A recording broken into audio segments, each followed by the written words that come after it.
नमस्कार दोस्त हो, क्या हुआ जब अयोध्या में प्रकट हुआ साक्षात पुष्पक विमान। राम मंदिर में काम कर रहे मजदूरों ने जब यह नजारा देखा तो सभी के पैरों तले जमीन खिसक गई। 22 जनवरी प्राण प्रतिष्ठा से पूर्व अयोध्या में इतने बड़े चमत्कार का होना सभी को आश्चर्य में डाल रहा है। कुछ लोगों ने इसके साक्षात दर्शन किए हैं, जिन्होंने अपनी आंखों देखी जो बताए उसे सुनकर आपकी भी हो जाएंगे।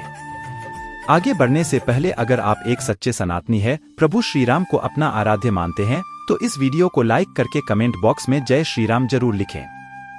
दोस्तों, 22 जनवरी 2024 को रामलला अयोध्या के नए भव्य मंदिर में विराजमान होंगे। इस शुभ कार्यक्रम के लिए पूरे देश में निमंत्रण बांटा जा रहा है। शहर से लेकर गांव तक घर घर अक्षत वितरण में बच्चों से लेकर बड़े तक सहयोग कर रहे हैं। यहां तक कि महिलाएं भी घर घर जाकर अक्षत और श्री राम की अयोध्या की फोटो वितरण कर रही है। अयोध्या में राम मंदिर में भगवान रामलला की प्राण प्रतिष्ठा कार्यक्रम की तैयारियां तेजी से की जा रही है। इस कार्यक्रम को बेहद भव्य बनाने के लिए कोई कसर नहीं छोड़ी जा रही है। इस बीच राम मंदिर निर्माण का कार्य भी तेजी से किया जा रहा है। मंदिर निर्माण में जो लक्ष्य लिया गया था उसमें लगभग 80% कार्य हो चुका है। 70 खंभों पर मूर्तिकारी का काम चल रहा है। पिछले दिनों त्योहार की वजह से यह धीमा पड़ गया था, लेकिन अब वह भी तेज गति से पूरा हो जाएगा। निर्माण कार्य जल्द से जल्द पूरा करने के लिए सभी मजदूर रात दिन मेहनत कर रहे हैं। लेकिन 10 जनवरी की रात कुछ ऐसा चमत्कार हुआ जिसे देखकर सभी मजदूरों के होश उड़ गए। जब रात्रि के समय सब मजदूर अपना काम निपटाकर तंबू में सो रहे थे, उसी समय अचानक से उन्हें वहां कुछ हलचल महसूस हुई। सुरेश नाम के एक मजदूर ने जब तंबू से बाहर झांक कर देखा तो उसे राम मंदिर के परिसर कुछ अजीब सी पीली चमकती हुई चीज दिखाई। उसने अपने साथियों को जगाना चाहा, लेकिन कोई भी उसके साथ नहीं आया। जब हिम्मत करके सुरेश जब राम मंदिर परिसर में पहुंचा तो वहां का नजारा बहुत चौंकाने वाला, क्योंकि वहां पर उसे एक बहुत ही दिव्य चमत्कार एक विमान दिखाई दिया जिसका आकार मोर के समान था, जो दिखने में काफी सुंदर और तेज से परिपूर्ण था, जो कि राम मंदिर परिसर में पिछले क्षेत्र में उतर रहा था। लेकिन उस विमान को नियंत्रित कौन कर रहा था यह समझ नहीं आ रहा था, क्योंकि उस विमान में इतना तेज था कि सामान्य आंखों से नहीं देखा जा सकता था। लेकिन समझ में कुछ ऐसा आ रहा था मानो स्वयं साक्षात भगवान राम पुष्पक विमान के माध्यम से अयोध्या में उतर रहे हों।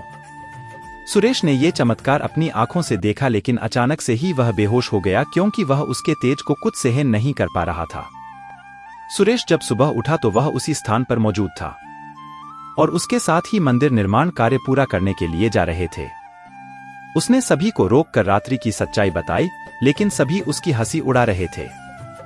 लेकिन सुरेश मन ही मन समझ चुका था कि प्रभु श्री राम अयोध्या आ चुके हैं। ये उसके लिए सौभाग्य था कि उसे इतना सुंदर दृश्य देखने को मिला, जहां शायद उसने साक्षात पुष्पक विमान के दर्शन किए थे।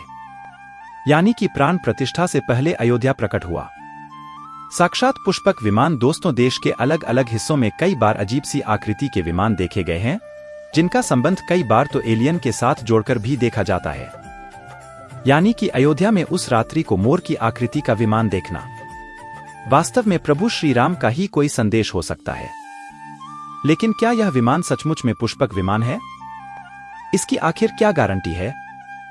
इसे समझने के लिए हमें पुष्पक विमान के रहस्य को अच्छे से जानना पड़ेगा।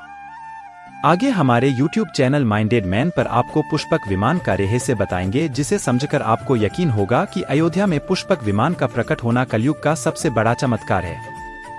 रामायण पुष्पक विमान का जिक्र है, जो पहले कुबेर के पास था। इसके बाद रावण ने उसे अपने सौतेले भाई कुबेर से लंका समेत बलपूर्वक हथिया लिया था। फिर रावण इसी के जरिए कहीं भी आता जाता था। रावण को हराने के बाद यह विमान श्री राम के पास आ गया। वह जीत हासिल करने के बाद इसी विमान के कई जगह होते हुए अयोध्या पहुंचे थे। रावण ने इसी के जरिए पंचवटी आश्रम से एक सीता का हरण किया था और उन्हें उस पर बिठाकर लंका ले गया था। कहा जाता है कि पुष्पक विमान आज के विमान की तरह था। पुष्पक विमान के जरिए ब्राह्मण हवाई मार्ग से सफर किया करता था। रावण को मौत के घाट उतारने के बाद उसी विमान के जरिए प्रभु श्री राम, माता सीता और लक्ष्मण लंका से अयोध्या लौटे थे। रामायण में जिस तरह से पुष्पक विमान का जिक्र मिलता है, उससे तो यही लगता है कि ये आज के हवाई जहाज की तरह था, लेकिन तकनीक के मामले में मॉडर्न एरोप्लेन से कहीं आगे था। रामायण के सुंदरकांड के अध्याय में पुष्पक विमान के बारे में जानकारी मिलती है। पुष्पक विमान की आकृति मोर की तरह थी या अग्नि और वायु ऊर्जा से उड़ान भरता था। इसकी तकनीक इतनी उत्कृष्ट थी कि इसका आकार छोटा और बड़ा किया जा सकता था। कहा जाता है कि रावण अपनी पूरी सेना को साथ लेकर इस विमान से उड़ान भर सकता था। पुष्पक विमान अपने चालक की इच्छा के अनुसार गति पकड़ता था। यह मन की गति से उड़ान भर सकता था। विमान में बैठने के लिए कई आसान बने थे। पौराणिक कथाओं के मुताबिक युद्ध के बाद भगवान श्रीराम ने विमान का पूजन कर यह दिव्य विमान वापस कुबेर को सौंप दिया। कुबेर ने पुष्पक विमान को भेंट स्वरूप प्रभु श्रीराम को दे दिया, जिसके बाद इसी पुष्पक विमान से प्रभु श्रीराम, माता सीता और लक्ष्मण अयोध्या पहुंचे। अब दोस्तों, कई हजारों सालों बाद एक बार फिर जब भव्य राम मंदिर का निर्माण हुआ है, तो प्रभु श्रीराम अपने भाई लक्ष्मण और मां का सीता के साथ एक बार फिर से अयोध्या धाम पहुंच रहे हैं। वह भी अपने इसी पुष्पक विमान पर, जिसका नजारा वहां के मजदूर अपनी आंखों से देख चुके हैं। रामायण के प्रसंग में कहा गया है कि जब माता सीता को हरण करके रावण ले जा रहा था तो रास्ते में जटायु ने अपने चोंच से रावण को चोट पहुंचाई थी। उस समय रावण पुष्पक विमान में ही मौजूद था। इसके बाद रावण ने तलवार से जटायु को लहूलुहान कर दिया था। जटायु घायल होकर जमीन पर गिर गए। जब सीता को खोजते हुए राम पेड़ पौधे और पक्षियों से पूछते जा रहे थे तो रास्ते में घायल जटायु से मुलाकात होती है। मरणासन पड़े जटायु ही राम को बताते हैं कि रावण सीता को हरण करके किस दिशा में गया है, लेकिन जब साक्षात प्रभु श्रीराम पुष्पक विमान में अयोध्या आ चुके हैं तो भला उनके परम भक्त जटायु कैसे पीछे रह सकते हैं। अयोध्या में रामलला की प्राण प्रतिष्ठा से पहले जनपद की सीमा में गिद्धों का झुंड दिखाई दिया है। स्थानीय लोग इसे गिद्धराज जटायु से जोड़कर देख रहे हैं। वे इसे शुभ संकेत भी मान रहे हैं। मिल्कीपुर तहसील क्षेत्र के गांव धरौली में पिछले 1012 दिनों से गिद्धों का झुंड वास कर रहा था। हालांकि उस गांव से गिद्ध उड़ गए, लेकिन अयोध्या की सीमा में यहां वहां दिखाई दे रहे हैं। गांव वालों का कहना है कि पिछले 20 वर्षों से हम लोगों ने इलाके में गिद्ध नहीं देखे। अब जब राम मंदिर बन रहा है तो इस गांव में लगभग 50 की संख्या में गिद्ध आकाश में दिखाई दे रहे हैं। उनमें से 1012 गिद्ध गांव में ही सेमल के पेड़ पर बस कर रहे थे। गिद्धों के दिखने की घटना को ज्यादातर लोग राम से जोड़कर देख रहे हैं और शुभ संकेत भी मान रहे हैं। 22 जनवरी को होने वाले प्राण प्रतिष्ठा के समारोह में देश के प्रधानमंत्री नरेंद्र मोदी ने देश विदेश की कई महान हस्तियों को निमंत्रण दिया है। लेकिन आपको जानकर हैरानी होगी और शुभ संकेत भी मान रहे हैं। 22 जनवरी को होने वाले प्राण प्रतिष्ठा के समारोह में देश के प्रधानमंत्री नरेंद्र मोदी ने देश विदेश की कई महान हस्तियों को निमंत्रण दिया है। लेकिन आपको जानकर हैरानी होगी, नेपाल में भी कुछ विशेष लोगों को समारोह में आने का निमंत्रण दिया गया है। इसके पीछे का रहस्य जानकर आपके भी होश उड़ जाएंगे, क्योंकि नेपाल को भगवान श्रीराम का ससुराल कहा जाता है। क्योंकि नेपाल एक समय पर जनकपुर धाम था, जहाँ के राजा थे राजा जनक और उनकी पुत्री माँ सीता वहीं पर भूमि में से प्रकट हुई थी जनकपुर धाम, जिसे मिथिला भी कहा जाता था। मिथिला संस्कृति में यह मान्यता है कि जब बेटी का गृह प्रवेश होता है तो उसके मायके से तोहफा और अन्य सामग्री भिजवाई जाती है। इसी परंपरा के मुताबिक जब प्रभु राम का मंदिर में गृह प्रवेश होगा तो सीताजी की ओर नेपाल से अयोध्या उपहार आ रहे हैं, जिसे भार यात्रा का नाम दिया गया है। राम मंदिर की प्राण प्रतिष्ठा के लिए भगवान राम के ससुराल नेपाल के जनकपुर से ही फल और मेवा के साथ साथ उपहारों से सजे 1100 था लाने वाले हैं। इसमें आभूषण, बर्तन, कपड़े और मिठाइयों के अलावा भार भी आएगा, जिसमें 51 प्रकार की मिठाइयाँ, दही, मक्खन और चांदी के बर्तन शामिल होंगे। 22 जनवरी को प्राण प्रतिष्ठा समारोह होने वाला है। इसके लिए श्री राम जन्मभूमि तीर्थ क्षेत्र ट्रस्ट की तरफ से भगवान राम की ससुराल नेपाल के कई गणमान्य लोगों को निमंत्रण पत्र भेजे गए।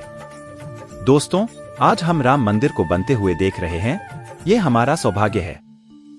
लेकिन इस भव्य राम मंदिर के बनने में कई 1000 कारसेवकों और राम भक्तों का बलिदान छुपा है। उस समय आक्रमणकारियों ने काशी, मथुरा के साथ ही अयोध्या में भी लूटपाट की और पुजारियों की हत्या कर मूर्तियां तोड़ने का क्रम जारी रखा। लेकिन 14वीं सदी तक वे अयोध्या में राम मंदिर को तोड़ने में सफल नहीं हो पाए, क्योंकि हर बार राम मंदिर और अयोध्या की रक्षा करने के लिए आसपास के राजा मदद भेज देते थे। हजारों साधुओं ने भी मंदिर की रक्षा के लिए अपने प्राणों की आहुति दे दी। विभिन्न आक्रमणों को झेलते हुए श्री राम की जन्मभूमि पर बना भव्य मंदिर 14वीं शताब्दी तक बचा रहा। कहते हैं कि सिकंदर लोधी के शासनकाल के दौरान यहाँ भव्य मंदिर मौजूद था। 14वीं शताब्दी में हिंदुस्तान पर मुगलों का अधिकार हो गया और उसके बाद ही राम जन्मभूमि एवं अयोध्या को नष्ट करने के लिए कई अभियान चलाए गए। 1527 और 28 में इस भव्य मंदिर को तोड़ दिया गया और उसकी जगह बाबरी ढांचा खड़ा किया गया। कहते हैं कि मुगल साम्राज्य के संस्थापक बाबर के एक सेनापति ने बिहार अभियान के समय अयोध्या में श्री राम के जन्मस्थान पर स्थित प्राचीन और भव्य मंदिर को तोड़कर एक मस्जिद बनवाई थी। 19 जनवरी 1885 को हिंदू महंत रघुबीर दास ने पहली बार इस मामले को फैजाबाद के न्यायाधीश पंडित हरि किशन के सामने रखा था। इस मामले में कहा गया था कि मस्जिद की जगह पर मंदिर बनवाना चाहिए क्योंकि वह स्थान प्रभु श्री राम का जन्मस्थान।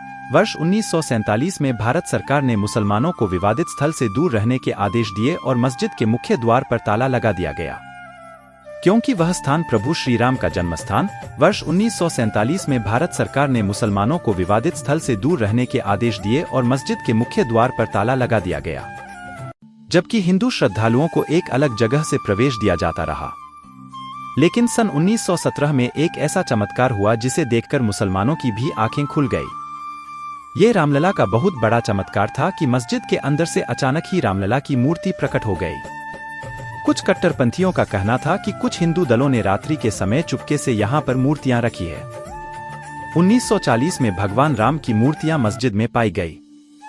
मुसलमानों ने इस पर विरोध व्यक्त किया और दोनों पक्षों ने अदालत में मुकदमा दायर कर दिया। सरकार ने इस स्थल को विवादित घोषित करके ताला लगा दिया। 30 अक्टूबर 1990 को हजारों राम भक्तों ने मुख्यमंत्री मुलायम सिंह यादव द्वारा खड़ी की गई अनेक बाधाओं को पार कर अयोध्या में प्रवेश किया और विवादित ढांचे के ऊपर भगवा ध्वज फहरा दिया। लेकिन 2 नवंबर 1990 को मुलायम सिंह यादव ने कारसेवकों पर गोली चलाने का आदेश दिया, जिसमें सैकड़ों राम भक्तों ने अपने जीवन की आहुतियां दी। सरयू तट राम भक्तों की लाशों से भर गया था। इस हत्याकांड के बाद अप्रैल 1991 को उत्तर प्रदेश के तत्कालीन मुख्यमंत्री मुलायम सिंह यादव को इस्तीफा देना पड़ा। उस समय कोठारी बंधुओं के बलिदान की चर्चा खूब रही। दिसंबर 1992 को जब विवादित ढांचा गिराया गया, उस समय राज्य में कल्याण सिंह की सरकार थी। उस दिन सुबह करीब 10:30 बजे हजारों लाखों की संख्या में कारसेवक पहुंचने लगे। दोपहर में 12 बजे के करीब कारसेवकों का एक बड़ा जत्था मस्जिद की दीवार पर चढ़ने लगता है। लाखों की भीड़, दास को संभालना सभी के लिए मुश्किल हो गया। दोपहर के 3:40 पर पहला गुंबद भीड़ ने तोड़ दिया और फिर 5 बजने में जब 5 मिनट का वक्त बाकी था, तब तक पूरे का पूरा विवादित ढांचा जमींदोज हो चुका था। भीड़ ने उसी जगह पूजा अर्चना की और रामशिला की स्थापना कर दी। मुख्यमंत्री कल्याण सिंह का साफ आदेश था कि कारसेवकों पर गोली नहीं चलेगी। इस महान कल्याण सिंह जी को हम शाश्वत प्रणाम करते हैं। दोस्तों, राम मंदिर को बनता हुआ देखना सौभाग्य है, लेकिन जब भी हम इसके पीछे हजारों हिंदुओं का बलिदान देखते हैं तो हमारी आंखें नम हो जाती है।